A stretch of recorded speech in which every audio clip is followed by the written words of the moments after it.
Hello there, amazing viewers and subscribers, and welcome to a brand new Doctor Who series happening right here, right now on my channel, which will be coming a once a month exclusive. I'm going to be ranking each Doctor's era. So yes, all of their stories, I'm going to be basically ranking from worst to best. A bit like my series where I'm ranking each season of Doctor Who from worst to best.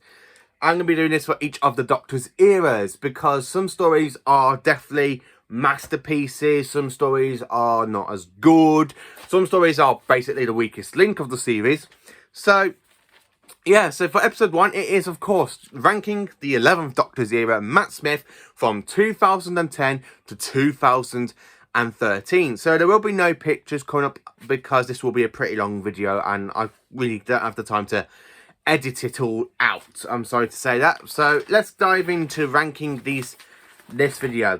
So in 38th place, we jump into The Wedding of River Song. Yeah, this story, it could have been so much better. Moffat just grabbed all of his ideas out of his brain with flying cars, with hot air balloons, with training pyramids and everything, because time's gone wrong because of the Doctor's not deaf.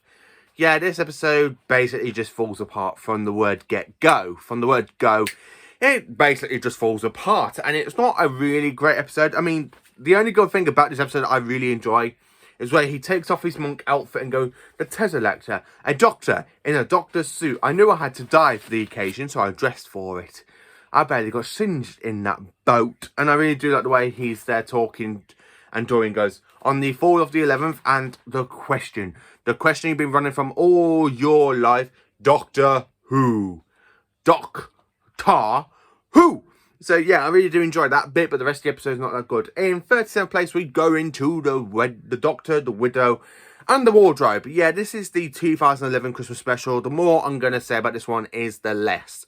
Because this Christmas special is not the best. It's actually one of the weak Christmas specials, which will be coming out in Christmas month. I'm going to be ranking all of the Christmas specials and the New Year specials. All of the specials basically in one massive video. With Christmas, the Easter specials, the random specials like The Power of the Doctor and Waters of Mars, and that's just mainly it. 36th place, we go into the closing time from Series 6. Yeah. Cybermen are defeated by love. Such a Moffat line. Yeah, James Corden is this. He's good. Matt Smith's brilliant. The Cybermen are really not good. But this is the return of the Cybermats. It should have been a big, proper story. Because this is the return of the Cybermats since the 70s. And what a letdown. It really was. So, number 35. We go into Let's Kill Hitler from Series 6, Part 2 in 2011. We meet Mouse. Yeah, okay, she was kind of a good companion. Oh, no, wait, she's regenerated into River. She's going to kill the Doctor. She gives him some poison that could disable regeneration, and then she gives him all his regenerations. Next, I'm sorry to say that, but I just don't really care for this episode. Number 34, it is, of course, The Lodger. Now, this one is from Series 5. I do like this one a little more than Closing Time because James Gordon's a lot better in this episode. I do like Sophie as a character. The Doctor has got to stay with Craig, building some sort of timey-wimey thing, headbutting Craig so he can see all his past incarnations. What's not to love about The Lodger? It's brilliant. Number 33, it is Vincent and the Doctor. Now, not many people do like this episode. Some people love it. For me, I don't really mind it. It's not as bad as The Wedding of River Song, but I have to admit, the invisible alien creature that can only be seen through a magic mirror, it kind of looked like a chicken. Basically, just like Moffat just went, right, that's okay, the ideas of it's just going to be a chicken. A big alien space chicken for a face. That's how I'm going to describe it. But Vincent and the Doctor, I do like the stuff that we see when the Doctor takes Vincent to Paris, and so you can see his artworks and become that. He's basically known as one of the greatest paintings of them all. Number 32, we jump into The Curse of the Black Spot. Yeah, Rory dies yet again. And he dies by drowning into the sea. And we've got this homicidal mermaid person that only turns out to be a hologram Doctor sort of thing. We've got the rest of the pirate crew basically there as well. We've got Toby, who's basically being cured from his fever. And the Doctor's reading out over the TARDIS, which is an epic scene where he literally runs to the TARDIS and he hugs it. Goes, the TARDIS! And he's literally just hugging it. Yeah, I really like that bit, but the rest of it's not that great. 31, Night Terrors. Yes, Amy gets turned into a peg doll. Yeah, we got an alien child sort of thing going on in EastEnders land. Blah, de blah, de blah. Yeah, I don't really care for Night Terrors. I'm sorry to say that. Number 30, it is the God Complex. So we're in a alien sort of hotel. We have a Minotaur going around. Everyone going, praise him, praise him. And each one of the fears are coming up. And then we see the Weeping Angels, where you kind of got somebody hiding in the wardrobe. It's actually David Williams hiding in the wardrobe going, oh! I really don't care for this episode. It's got some good moments in it, like when Amy and Rory nearly die. And the Doctor decides to send them back home by giving them a house and stuff. Yeah, it's really kind of good for that. Number 29, it is Dinosaurs on a Spaceship. The Doctor meets Rory's dad when he's literally only around to change the fitting in a light bulb. Yeah, Lester said of this one and they're better. It does have David Bradley in this one for his first Doctor Who appearance, but he's not playing the first Doctor. Yeah, I'm just gonna skip this one. Number 28, it's of course The Power of Three. Now, the invasion of the small little cubes for over a year before they go and do something. Yeah, okay, kind of enjoyable. Not a great episode, but... Then, of course, we jump into 27, which is The Rings of Akhaten. Yeah, the one with the whole singing thing. Not many people would enjoy this episode.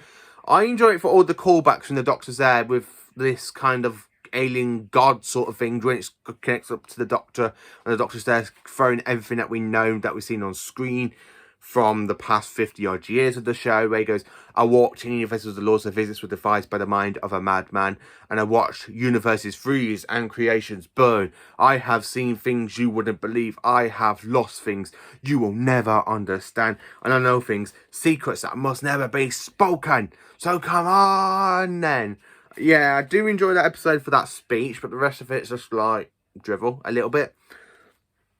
Number 26, we jump into Nightmare in Silver. So the Cybermen return after a year off. Well, basically after like 2 years off, because they were last in 2011 in closing time. Then they come back in 2013 with a whole new design. Yeah, okay, I do like the Cyber design. I love the fact we've got the return of the Cyber planning in this one, which is why it's really pushed up a lot more high in closing time. I absolutely do enjoy the story, but the one thing that really bugs me, the Cybermen are more cyborg than Cybermen. That's the whole thing. They're not actual proper cyborgs. They're just humanoids that's had all the emotions and stuff moves. And they become a massive piece of joke in this one because they can actually take their heads off.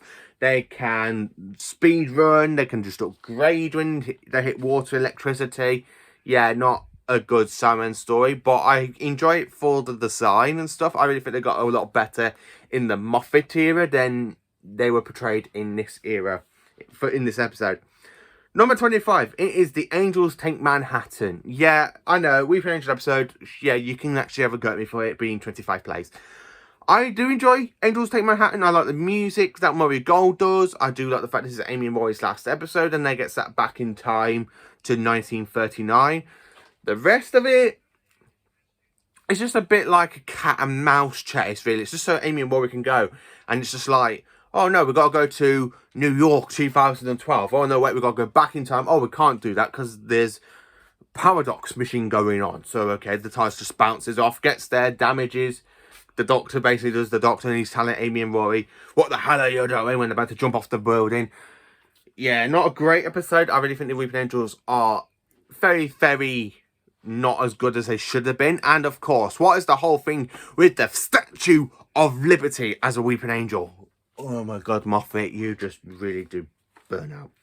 Number 24, it is The Rebel Flesh and the Almost People. So this is the two-parter from Series 6. And, okay, it's got some good moments in there where we kind of got the Ganga Doctor and you got the voices of Tom Baker going, would you like a jelly baby? And then you got David Tennant's voice going, hello, I'm the Doctor. And he goes, well, we've moved on. And then, of course, we have callbacks to Cybermats. We have callbacks to other stories as well in this one. And I do like Matt Smith playing the Doctor and the Ganga Doctor. Also that they can try and work out if Amy's an actual ganger or she's actually Amy. Well, because as we all find out, Amy's pregnant in this one. And she's been kidnapped by Madame Cavari way before the series started and just after the wedding night. And I believe that I think she was kidnapped after, A Christmas Carol. So probably around about there. If Big Finish can actually do a massive story with Madame Cavari going around kidnapping Amy and creating a ganger story from Big Finish, that would be interesting, wouldn't it? Number 23. It is Hungry Earth and Cold Blood, the return of the Silurians. And what do? We get a crappy cliffhanger when Amy's about to be dissected, and you think that's going to be the cliffhanger for the week, but no. You kind of have the Doctor with this other woman, and they're looking down to this whole massive Silurian city, and that's when the cliffhanger kicks in. Yeah, okay, you do have some good moments with the Doctor where he's there going, I know what they are. The Silurians design, it's not great. I prefer the classic Silurians design than to the modern Silurian designs. I really think they've got the Sea Devils a lot better than the Silurians, I have to admit, for when they come back in the Jodie Whittaker era, the Sea Devils. But I really don't like this. The episode's okay. It's just, I really think Hungry Earth could have been a better cliffhanger if Amy was about to be dissected. A big, massive alien city underneath the Earth where the Silurians are.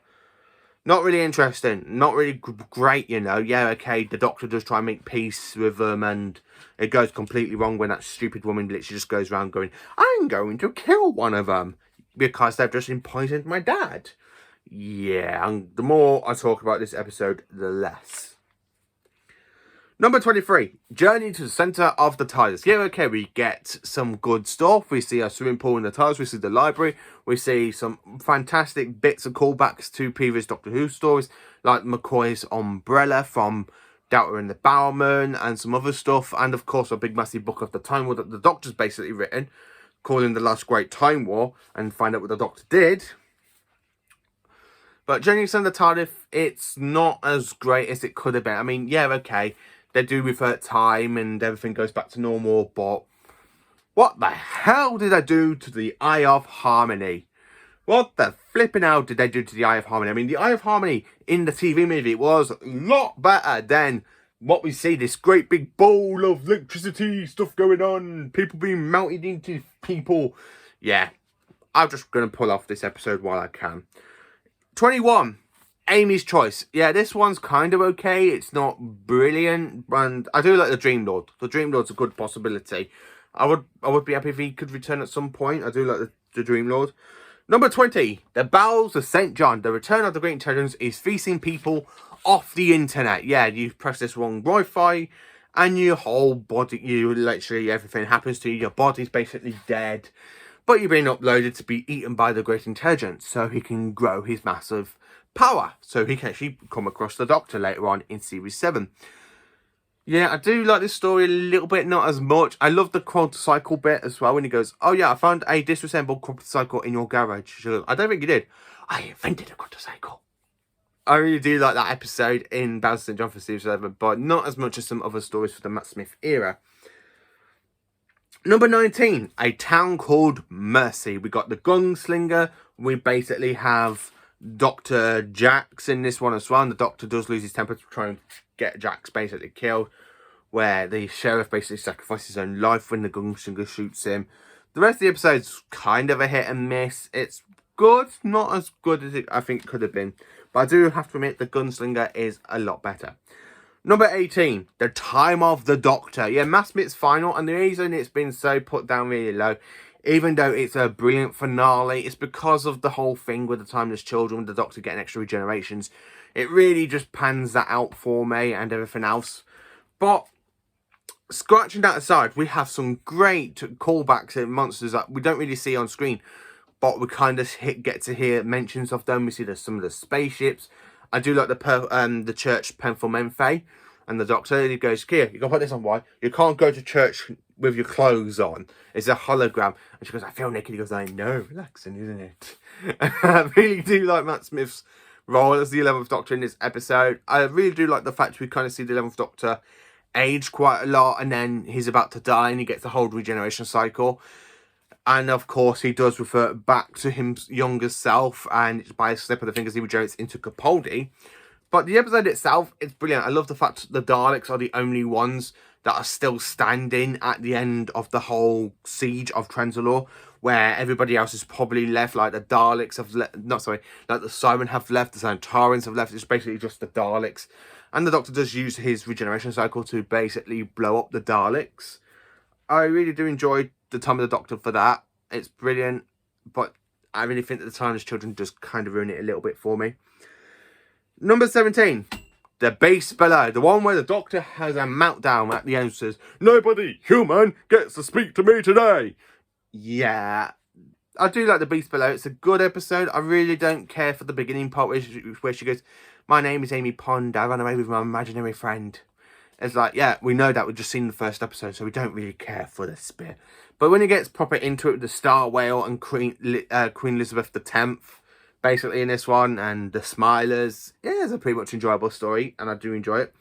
Number 16, it is The Impossible Planet and Day of the Moon. The Silence's big debut. You know, we all had that big warning in Series 5. Silence will fall.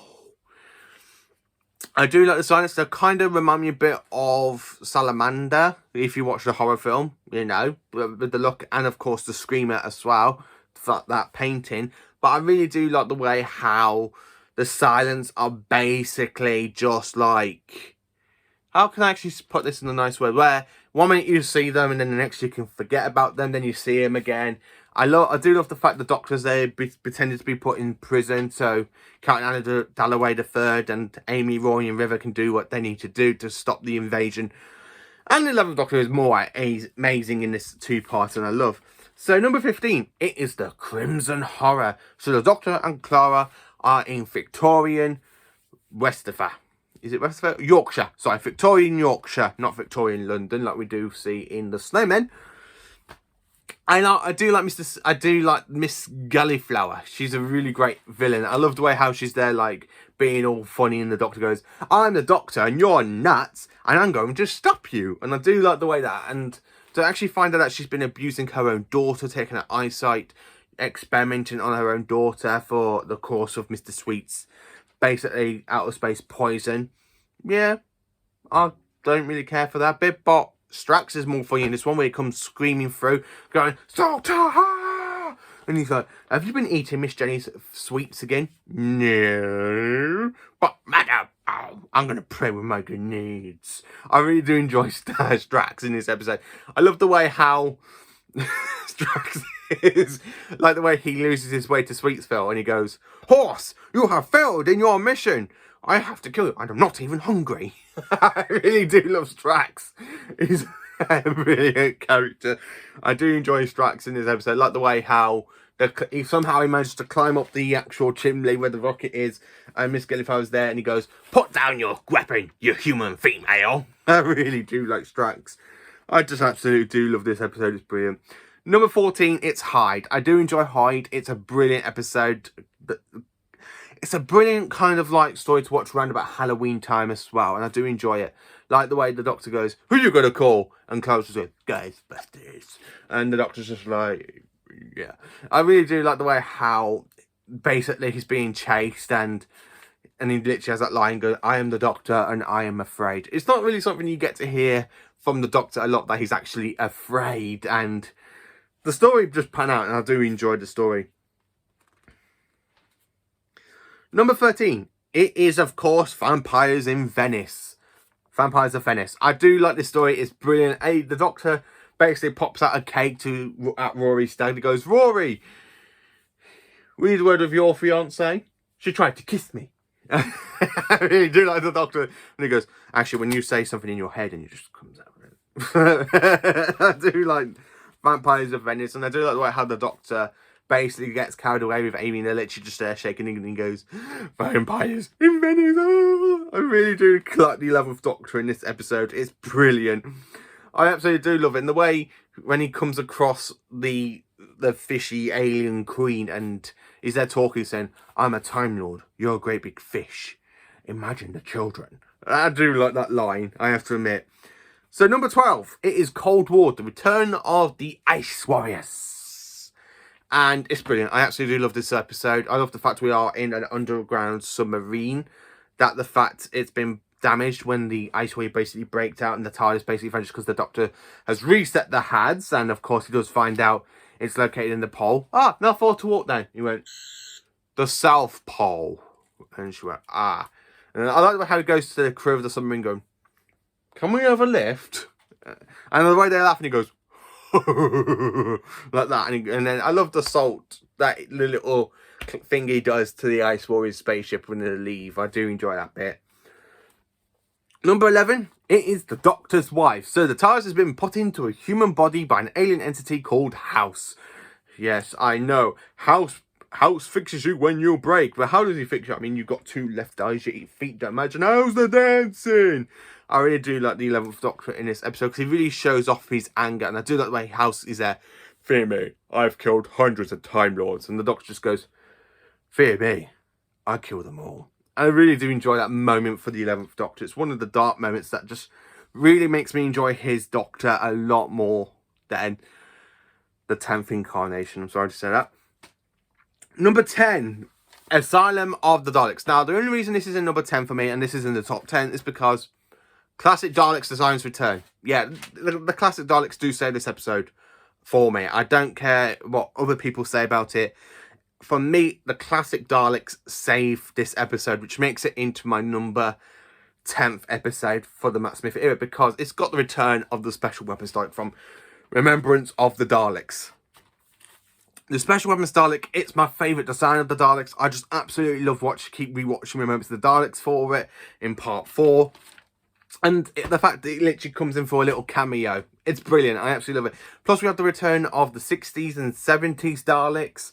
Not very much of the 80s. I mean, the only 80s Dalek we basically just see is, of course, you know, the Special Weapons Dalek. And I do love the Special Weapons Dalek. And then it's like the Bronze Dalek and the Dalek set casings there as well. I do like the way the Doctor talks to the Dalek Prime Minister of the Daleks and goes, I thought always you make me sick. But hello again. You think hatred is beautiful. I really do like that episode. I have to admit, I do love it. So, number 9, it is, of course, Victory of the Daleks. We're in World War II. We've got the Daleks, basically, after the ship was blown back in time from Stolen Earth and Journey's End, where you kind of see, like, a Dalek ship basically trying to escape, and it literally gets flinged back into World War II. You've got the Daleks building a robot called Bracewell, and he goes, no, these are my iron size. And I love the way the Doctor has that meltdown with the biggest spanner, and he literally hitting the Dalek dome. He goes, you are my enemy, and I am yours. You are everything I despise. I've defeated you time and time again, or I defeated you. I sent you back into the void. I set the whole reality from you. I am the Doctor, and you are the Daleks. I just really enjoy that line, and I just love Victory of the Daleks for it. Number 8, A Christmas Carol. This is one of the best Christmas specials from the Moffat era. Actually, out of all the Christmas specials, this is probably my second favourite Christmas special. I mean, I am sorry to say it. I really do think this one is possibly my second favourite Christmas special after my number 1 Christmas special, which is very much high in this list because it is from the 11th Doctor's run. I do like Kazran Sardik. I do love the fact we kind of got, you know, a Christmas Carol basically going on. Instead of it being Mr. Scrooge, you got this really nasty bloke named Kazran Sardik, and the Doctor goes back in time to his younger days, giving him adventures. He falls in love with Annabelle, who basically just dies. No, she's only got like 1 day before she can actually die, and he blames the Doctor for it. And then you got the present, and then of course where you got the future. You don't really see the future. He goes, oh, go on, I'll show him my future. And he goes, oh, I'm showing it to yourself. You see, Kazran, this is who you'll become. And when he's actually about to hit the child like his dad used to do to him, and he literally cuts out. I do enjoy this episode, I have to admit. Number 7 is, of course, the Pandorica opens and the Big Bang. Yeah, the finale to Series 5, it's amazing. So we have a massive alliance of Daleks, Cybermen, Santarans, Draconians. You have Zygons, that they kind of got mentioned, but they're not really there. But you kind of see, like, the robot people from the Tennant era. You got the Half and some other alien creatures that put the Doctor inside the Pandorica. And, of course, the whole universe does end up ending. So wants to stop the Doctor from blowing up the universe in the TARDIS, where, in fact, he's not in the TARDIS, and the TARDIS still explodes. I love the fact, he's the only Doctor to get shot by a Dalek and not regenerate. I mean, Tennant basically runs across, stabbing it, like that, and then he goes, oh, it's starting. Yeah, and then the 11th Doctor basically gets shot by a Dalek, still has enough power, still has enough energy, and to refer all the time and space, and he still ends up not regenerating. Yeah, the 11th Doctor's more stronger than the 10th Doctor. Number 6, we jump into the name of the Doctor. So we're on the planet Trenzalore in the future. We got the Whispermen, we got the Great Intelligence, we got the return of the Panosta Gang. What's not to love about this episode? Oh yeah, the Doctor's name. We have little clips of classic Doctors, and this is why this episode is a 6th place for me, because I love the fact we have Jenna Coleman's character basically jumping into the Doctor Strange stream, where she perceives other incarnations of the Doctor, and then she goes, he never really hears me. Well, almost never, but the 11th Doctor's basically heard her twice, and it does explain the whole, you know, the whole storyline of the Impossible Girl from Series 7. And I just absolutely love it, because it introduces a secret incarnation we never knew about. The War Doctor. John Hurt plays the War Doctor, and it's just brilliant. I absolutely love it, and it's just absolutely fantastic. Number 5, it is When a Good Man Goes to War. So, Madame Cavari has kidnapped Amy. The Doctor goes around picking up some people that owe him some debts, really, to build up an army. And of course, it's to find out, oh yeah, this child's going to become a weapon to kill the Doctor. And the Doctor has that meltdown saying, this child is not a weapon. Oh, give us time. She can be, she will be. He goes, yeah. Oh, Doctor, fooling you once is a pleasure, but fooling you twice the same way. I really like the Doctor realizes and goes, Amy. And he's there running, and Madame Cavari is actually kicking out the daughter, and the Doctor is there talking to River at the end. She goes, Bell Soldier, power goes today. And he goes, where the hell were you today? Every time you've asked and I've been there, where the hell were you today? I could not have come. Well, you could have tried. I do really enjoy this episode. It's brilliant, and it really pushes the 11th Doctor to a kind of edge that we don't really see often in Series 6, but we do see it more in Series 7 a little bit, and of course in Series 5. I love the fact when he's walking and goes, I want children laughing outside your house because I found the house of Colonel Runaway. And when she gives him the order, and the Doctor goes, today's not a good day to find out why I have so many. Like that. I really like the way the 11th Doctor is portrayed. Number 4. It is, of course, The Time of Angels and Flesh and Stone. Ah, this is a fantastic two-parter of Weeping Angels. This is the Weeping Angels at their best. So you kind of have a Weeping Angel in a spaceship that's basically coming to do a rescue mission, with the whole like radiation stuff coming from the spaceship, and basically with in old Weeping Angels, a whole army of Weeping Angels. Yeah, I do really enjoy this episode. Flesh and Stone and the Time of Angels. It's just a brilliant two-parter in Series 5. It's so good as well that we've got the cracking universe. The Doctor flings the Weeping Angels through it to basically try and close it. But we find out what basically causes the cracks in the universe at the end of the series. But for me, I love the fact the Weeping Angels kill differently than what we already know. Because normally they set you back in time for you to relive your days. That feeds them. But no, this one, it goes around snapping people's throats open, stealing their voice boxes and using the voice boxes to communicate with the Doctor and other crew members. And I just really do love this line. Number 3. So, my third favourite Matt Smith story is, of course, The Day of the Doctor. This is a good story for the 11th Doctor, because not only does he meet his War incarnation and the 10th incarnation, who basically does kind of get married, but he's not too much lovey-dovey like he is. So, Tennant's really more enjoyable in this story for me than he was in Series 2 and Series 3. The whole lovey-dovey stuff. And the fact is that when we have all of the Doctors coming back to save Gallifrey at the end, where he goes, calling the War Council Gallifrey, this is the Doctor. You might say I've been doing this for all my lives. I just really enjoy that line. And to actually have this as my favourite, one of my favourites for the Matt Smith era, it's just brilliant. And it really celebrates modern Who with a little bit of classic Who for the 5th year anniversary. It's, yeah, you know what, it's just brilliant for what it is. Number 2, we are jumping into his very first episode, The 11th Hour. Now, normally I would say this is number 1, but over the last couple of years, my number 1 has grown massively and becoming one of my favourites. But this has become my second favourite of the 11th Doctor's run. So after the 10th Doctor's basically returning into the 11th Doctor, and the 11th Doctor basically lands in Amelia Pond's garden when she's a child. He runs away to the TARDIS to stop it from basically letting the angels burn out. So, and he comes back to the future saying, oh, she'll be there in just about 5 minutes. And he comes out 12 years later, to a young Amy with Prisoner Zero and the Atraxi, and of course he does save the day and he gives the Atraxi a little bit of a telling off, you know. Yeah, okay, the 11th Doctor does come back for Amy. You know, perfect episode, and it's a great way to introduce a new incarnation of the Doctor. I just absolutely love the 11th hour. It's just brilliant. And number one. Okay, number one. Not many people probably agree with me for this one, but for my number one, I'm sorry to say this, but it's got to be The Snowman. I just really do enjoy this Christmas special. It's one of my favourite Christmas specials at the Matt Smith era. This is my all-time favourite. Honestly, when I get around to doing my top 5 stories, you already know what my top 5 are by doing this video, talk about each story and from my least to my all-time favourite. The reason The Snowman, for me, it's my favourite is because it's the return of the Great Intelligence. So far in Doctor Who's history, the Great Intelligence only appeared in 2 1967 stories, which is, of course, as you know, The Abominable Snowman and the Web of Fear.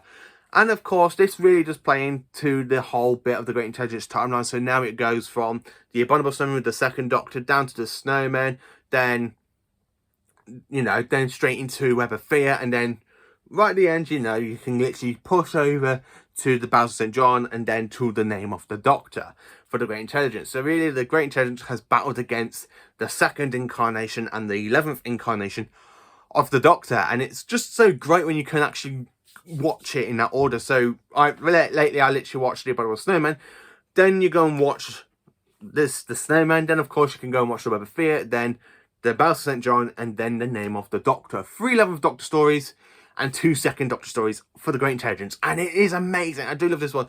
I love the fact we've got the Snowmen actually coming to life, and they basically do eat people with Richard E. Grant. Richard E. Grant is just a brilliant casting for Dr. Noonan Song, and working with the Great Intelligence, who's played by Ian McGregor, if I said that name right. I really do enjoy the story. The Snowman is just superb, and I absolutely love it. And the way the Doctor introduces Victoria and Clara to the TARDIS, and he goes, "Oh, I'm not sulking. Oh no, wait." And then when he pulls in, he goes, "Boom." I love the music when he goes, "Do do do do do do do," and the way the TARDIS looks for it goes, "It's called the TARDIS. It can travel anywhere in time and space, and she's mine." And Clara literally runs out of the box. She goes, "Smaller on the outside." He goes, "Okay, that is a first." I like the way how she basically asks about a kitchen. He goes, "I'm not the first." I really do enjoy just this Christmas special. It's brilliant. I love the fact this is the very first time we actually see my favourite modern TARDIS console room for the very first time. Yeah, okay, I do love the 2012 to 2017 TARDIS console room for Modern Who, because this is just favourite. This is my all-time favourite console room for Modern Who. It's just brilliant, and I do love the Snowmen. So this is my series of ranking each Doctor's era of stories. So for episode 1, it is of course the 11th Doctor's era from 2010 to 2013. So let me know in the comments, what is your favourite Matt Smith story? How do you rank each stories from the Matt Smith era, from, you know, the Wording of River Songs from me and up to the Snowman? How do you rank it from series 5 to series 7? How do you rank the stories? Let me know in the comments. Please do like, subscribe and share, and join for more awesome Doctor Who content. The next episode will be coming out next month in December, and of course you just have to wait to see which incarnation of the Doctor I will be ranking next. So thank you for watching, and have a cracking day.